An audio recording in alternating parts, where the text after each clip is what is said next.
मैं हाथ जोड़ करके विशेष करके मीडिया को और देशवासियों को कहता हूं, इस सारे आंदोलन को सिर्फ मां भारती की भक्ति से जोड़िए। क्या सफाई इस देश को गंदगी से मुक्त करना, ये सिर्फ सफाई कर्मचारियों का काम है क्या? क्या 125 करोड़ देशवासियों का कोई दायित्व नहीं है?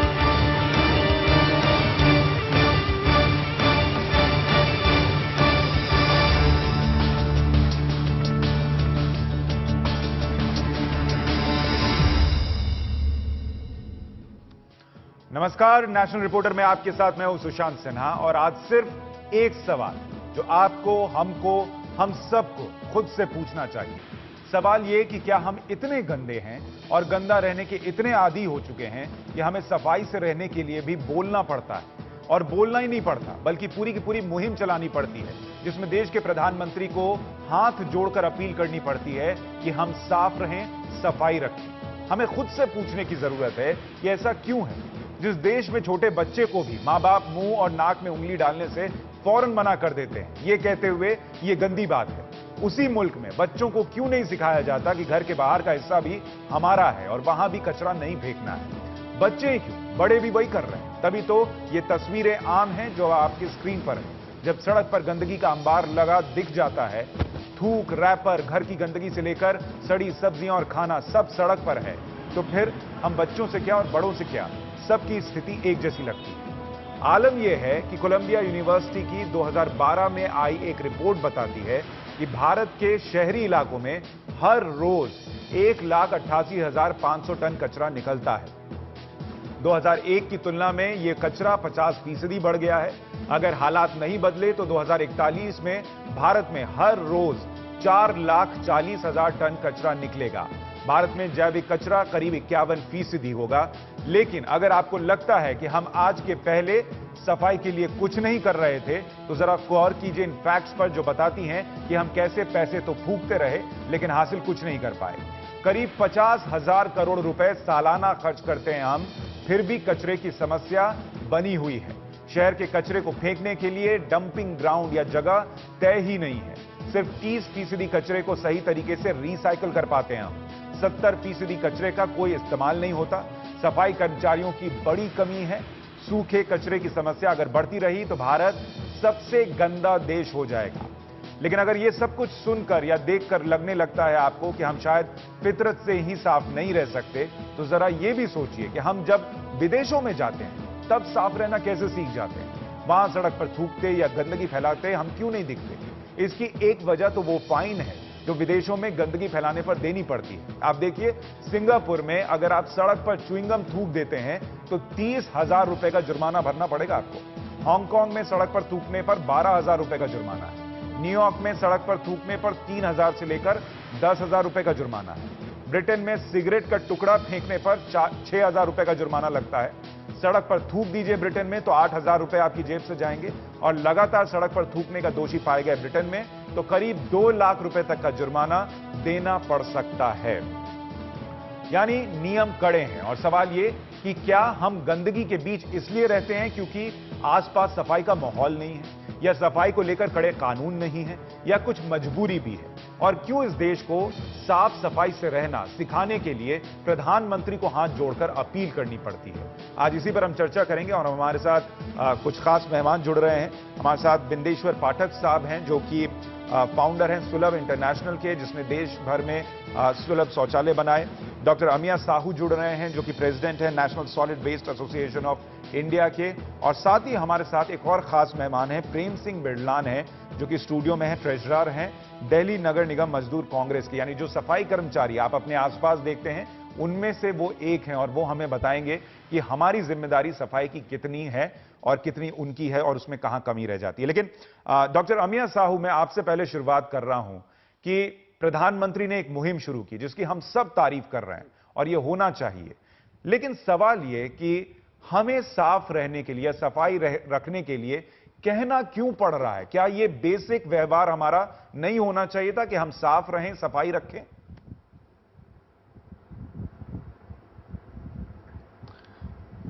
सही बात है, आप जो बताएं सही बात है। बात ऐसा है, सब इंडिविजुअल को एक सेंस ऑफ क्लीननेस नहीं है, एक बात है। दूसरा जो माइंड सेट रहता है, कचरा करके हम जो फेंकते हैं, कचरा का इंपॉर्टेंस हमको मालूम नहीं, कचरा में क्या, यहाँ से क्या निकल सकता है, ये कचरा नहीं है। कचरा फेंकने के पहले हमको सोचना चाहिए ये क्यों फेंकूं, इसमें कुछ वैल्यू है ना नहीं, उससे कुछ कर सकते हैं ना नहीं। मगर ये जानकारी के लिए ये सबको अवेयरनेस और एजुकेशन का बहुत जरूरत है। यानी अवेयरनेस और एजुकेशन की कमी है शुरू करके सबको, अब जो बड़े अवेयरनेस बहुत कम है, एजुकेशन तो कुछ नहीं है। कचरा का ऊपर एजुकेशन हमारे देश में कुछ है नहीं। आप तो बिलीव नहीं करेंगे, हमारा कचरा का ऊपर एक भी प्रॉपर मैगजीन नहीं है। अभी देखिए, ये जो मैगजीन है मैं पहला बार निकालता हूं, ये वेस्ट मॉनिटर है, ये रिलीज होगा 10 तारीख को, 10 अक्टूबर को मैं रिलीज कर रहा हूं पहला बार। इसमें सब कुछ जानकारी आएगा सब लोग को, this for common people, this for municipality, this for policy maker, this for politician, this for everyone. I am going to publish it now and this will be distributed throughout the country. चलिए, आप कह रहे हैं कि awareness की कमी है। बिंदेश्वर पाठक साहब हमारे साथ जुड़े हुए हैं, सुलभ इंटरनेशनल के फाउंडर हैं। सर, प्रधानमंत्री ने भी शौचालयों की बात की और खुले में जो लोग शौच करते हैं उनकी बात की। आपका इतना सालों का अनुभव है, वो क्या बताता है कि अगर शौचालय बन गए तो क्या समस्या कम हो जाएगी और लोगों में क्या साफ रहने की आदत ही नहीं है? ये भी एक दिक्कत है। देखिए, पहले तो मैं ये कहना चाहता हूं कि जो प्रधानमंत्री श्री नरेंद्र मोदी जी ने जो देश को आह्वान किया है, अपने हाथ में झाड़ू लिया है और उससे क्या है, सारे देश को आह्वान किया कि सब चीज भूल करके आप सब लोग एक साथ आए, तभी जाके देश को हम साफ सुथरा रख सकते हैं। ये पहले था कि एक वर्ग विशेष को जिम्मेदारी दी गई थी, गंदा आप करिए, साफ वो करेंगे। लेकिन सर, प्रधानमंत्री तो प्रेरित करने के लिए एक दिन सामने आ सकते हैं ना। अगर हमारी रोज की आदत नहीं होगी साफ रहने की या सफाई रखने की, तो वो कब तक चलेगा? बता रहे हैं आपको, वही तो कह रहे हैं। तो वही है कि जो हमने 1968 में कार्य शुरू किया और 70 में सुलभ की स्थापना की, तो जितने शौचालय बनाए हमने घरों में, पब्लिक प्लेसेस पर, उस सब को हम सुबह शाम दिन रात साफ रखते हैं। जैसे कि बच्चों को आदमी देखभाल करता है, वैसे ही हम करते हैं। तो ये जो अभियान शुरू हुआ है, इसको आगे बढ़ाने के लिए सब लोगों को उसी प्रकार से ध्यान देना पड़ेगा। मेरा कहना है कि उस बात पर हम जानना नहीं चाहते कि क्या है, हम चूंकि समाधान खोजते हैं बराबर, तो स्वच्छता की संस्कृति को हमको बढ़ाना पड़ेगा। लेकिन सवाल ये भी है ना सर कि क्या वो एक दिन में, क्योंकि प्रधानमंत्री अपील कर रहे हैं और जो सालों से हमारी आदत है, क्या वो बदल जाएगी? हमारे साथ प्रेम सिंह बिड़लान हैं, दिल्ली नगर निगम मजदूर कांग्रेस के ट्रेजरर हैं। बिड़लान साहब, एक तो बहुत स्वागत है आपका, और दूसरा आप लोगों के लिए बताइए कि आप लोग सफाई करते हैं, लेकिन आम आदमी उस सफाई पर पानी कैसे फेरता है? हम कितना गंदगी फैला रहे हैं? सर, पहले तो मैं एनडीटीवी इंडिया को मैं धन्यवाद करता हूं कि एक दलित का बच्चा, एक सफाई कर्मी आपने हॉट सीट पर बिठाया, तो ये महात्मा गांधी को सच्ची श्रद्धांजलि कहना आपके चैनल के माध्यम से ये। और सफाई कर्मी सुबेरे 6 बजे अपने घर से निकलता है, 7 बजे की हाजिरी देता है और उसके बाद वो अपने काम पर लग जाता है और वो काम करता है और वो 10-11 बजे तक अपनी बीट करता है। उसके बाद फिर 11:30 बजे हमारा लंच होता है। अगर लंच के दौरान हम बैठ जाते हैं तो आध घंटे के अंदर ही आप देखिए कि यहाँ की जनता सफाई व्यवस्था नहीं चाहती ठीक से, वही कचरा फिर आ जाता है, वही कचरा फिर डाल देते हैं। मान्यवर, मैं आपको एक बात और बता दूं कि हम जब पहले दिल्ली के मुख्यमंत्री श्री मदन लाल खुराना जी मुख्यमंत्री बने, तो आपकी मीडिया ने सवाल किया कि दिल्ली की व्यवस्था सफाई की ठीक नहीं है, ये नहीं है। तो मदन लाल खुराना जी कहे भाई आपके सारे पत्रकारों को, सारे मीडिया को कहा कि आप टाउन हॉल आ जाइए। उस टाइम सीवी सेंटर था नहीं, टाउन हॉल था। टाउन हॉल पर बुलाए गए, वहां पर मीडिया सब इकट्ठी थी। उन्होंने कहा भाई यहाँ 100 कर्मचारी बुलाइए, 50 कूड़ा उठाने के लिए और 50 झाड़ू के लिए। वहां चले, ये अपना फतेहपुरी चौक से लेकर पुल बंगस तक हम चले। वहां हमने सफाई करते हुए निकले और उधर से हमारे साथ ही मुख्यमंत्री भी थे और सफाई करते हुए हम उधर से गए। जब वापसी हम उधर से आए, उधर से मीडिया को जवाब दे दिया गया, स्वयं मुख्यमंत्री ने जवाब दिया कि ये देखिए सफाई कर्मचारी काम करता है। इधर से सफाई करते गए, उधर से लौटते तक में फिर उधर से हाँ, कोई कीड़ा फेंक रहा है, कोई मूंगफली के छिलके फेंक रहा है, कोई संतरे के छिलके फेंक रहा है, तो सफाई व्यवस्था। हालांकि हमारे, आप लोग कभी ऐसा होता है क्या कि किसी को मना करें कि हम साफ कर रहे हैं, तुम क्यों गंदा कर रहे हो? वो कहते हैं तनख्वाह किस बात की लेते हो, ये रोब मिलता है हमें।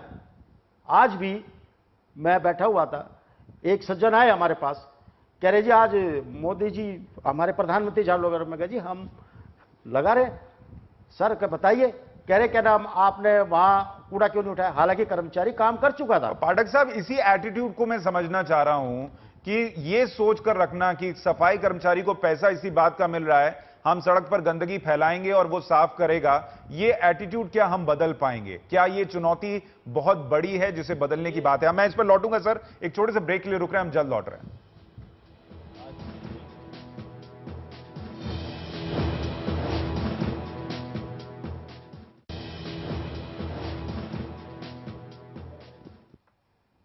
आज हम बात कर रहे हैं कि एक बड़ी मुहिम सफाई को लेकर शुरू हुई है, लेकिन क्या हमें खुद की मुहिम पर ध्यान देना चाहिए कि हम साफ क्यों नहीं रहते, हमें सफाई के लिए कहने की जरूरत क्यों है?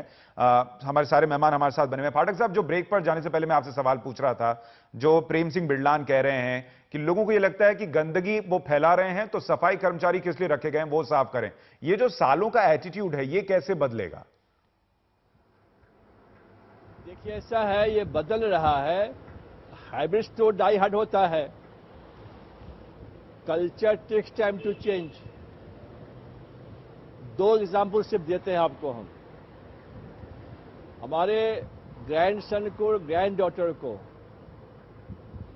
कोई चीज हाथ में दीजिए, वो बाहर फेंकते ही नहीं हैं, वो वेस्ट पेपर बास्केट खोजते हैं। माँ ने कभी दिया कभी कि बाहर रख दो, बोलते नहीं हमें बास्केट दिखाओ। तो बच्चों की आदतों में हम बदलाव लाएंगे और अपने में लाएंगे तो स्वाभाविक है कि ये धीरे धीरे संस्कृति हमारी बदलेगी। ऐसे में स्कूल्स की भूमिका अहम हो जाती है। दूसरा जी हाँ, दूसरी बात, अल्बर्ट टॉक के जो वाल्मीकि महिलाएं हैं, जब हम 2003 में उनके यहाँ काम करने गए तो वो लोग नहाते नहीं थे। वो लोग सुबह उठे, पैखाना साफ करने गए, लौट के आए, जो दे दिया घर में खाने के लिए लेके आके खा गए, और कभी महीने में 1-2 बार स्नान करते थे। आज हमारे यहाँ इंस्टीट्यूट में चलिए, अल्बर्ट में सारी महिलाएं सुबह सुबह स्नान करती हैं, पूजा करती हैं, नाश्ता बनाती हैं, बच्चों को टिफिन देती हैं। वो तो आ रहा है, लेकिन वो बदलाव थोड़ा कम है, हमको उसको थोड़ा तेज करना होगा। डॉक्टर साहू, मेरा एक सवाल आपसे आखिर में, वक्त थोड़ा कम है, आप लोगों से कुछ कहना चाहेंगे कि वो जो कूड़ा फेंक रहे हैं, अगर थोड़ी समझदारी दिखाएं तो उससे कैसे स्थिति बदल सकती है?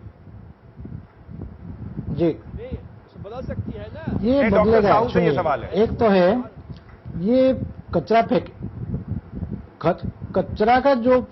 कचरा जो फेंक देते हैं ना, कचरा फेंकने के बाद वो जो वातावरण में क्या हो रहा है वो सब जानकारी चाहिए हमको। यहाँ पर क्या हो जाता है, अभी देखिए सूरत में पूरा प्लेग हो गया, पूरा एपिडेमिक ये आ गया, तो क्या हम लोग क्या इसके लिए वेट करना चाहिए क्या? ये सब जानकारी देने का बहुत जरूरत है, बहुत ही जरूरत है।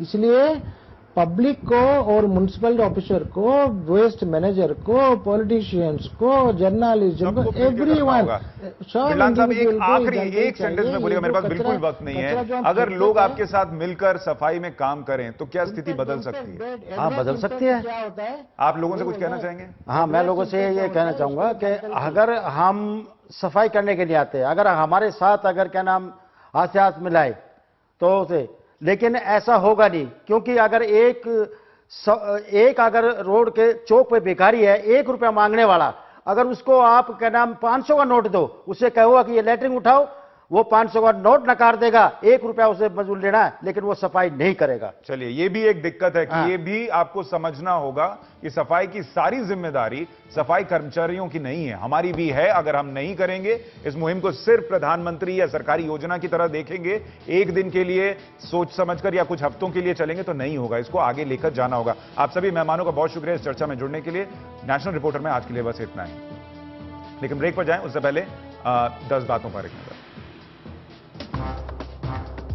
हरियाणा की राजनीति की 3 परंपरागत पहचान देवीलाल, बंसीलाल और भजनलाल। अब ये तीनों इस दुनिया में नहीं है, लेकिन तीनों के 11 लाल इस बार चुनाव मैदान में हैं। पहली बार इन 3 परिवारों के इतने सदस्य एक साथ चुनाव में उतरे हैं। इससे पहले 2009 के चुनाव में तीनों परिवारों के 8 सदस्य मैदान में थे। हरियाणा के लालों की इसी सियासत पर 10 बातें। देवीलाल के बेटे ओम प्रकाश चौटाला और पोते अजय चौटाला टीचर भर्ती घोटाले में दोषी होने की वजह से चुनाव नहीं लड़ पाएंगे, लेकिन बाकी लगभग पूरा परिवार आईएनएलडी के टिकट पर मैदान में है। देवीलाल के पोते अभय चौटाला आईएनएलडी के टिकट पर एलानाबाद से और दूसरे पोते अजय चौटाला की पत्नी नैना चौटाला आईएनएलडी के ही टिकट पर डबवाली से चुनाव लड़ रही हैं। देवीलाल के प्रपौत्र और सांसद दुष्यंत चौटाला उचाना से चुनाव लड़ रहे हैं। उनके नाम करीब 36 करोड़ रुपए की संपत्ति है। देवीलाल के बेटे रणजीत सिंह ही कांग्रेस में हैं और रानिया सीट से अपना भाग्य आजमा रहे हैं।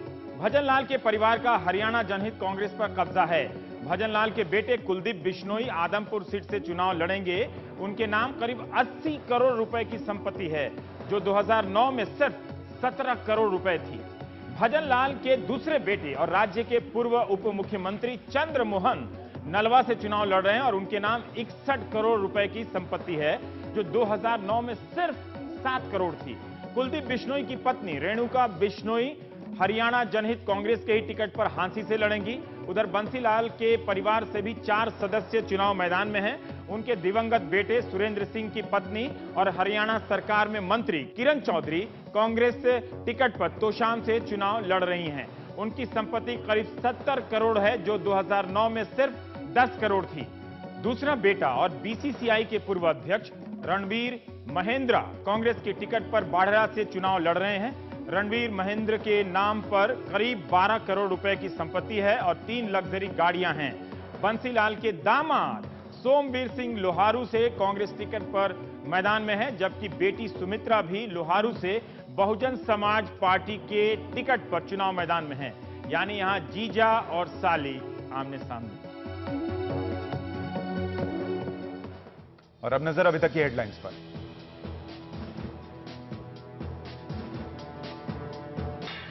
दिल्ली के वाल्मीकि मंदिर में झाड़ू लगाकर प्रधानमंत्री ने की सफाई अभियान की शुरुआत। कहा, सफाई को लेकर राजनीति नहीं, 2019 तक आजादी के बदले बापू को देंगे स्वच्छ भारत का तोहफा। हरियाणा में बीजेपी और महाराष्ट्र में एनसीपी ने किया अपना घोषणा पत्र जारी। हरियाणा में गो हत्या को इंसान की हत्या के बराबर बनाने का वादा, लेकिन अलग विदर्भ के मसले से पलट गई एनसीपी।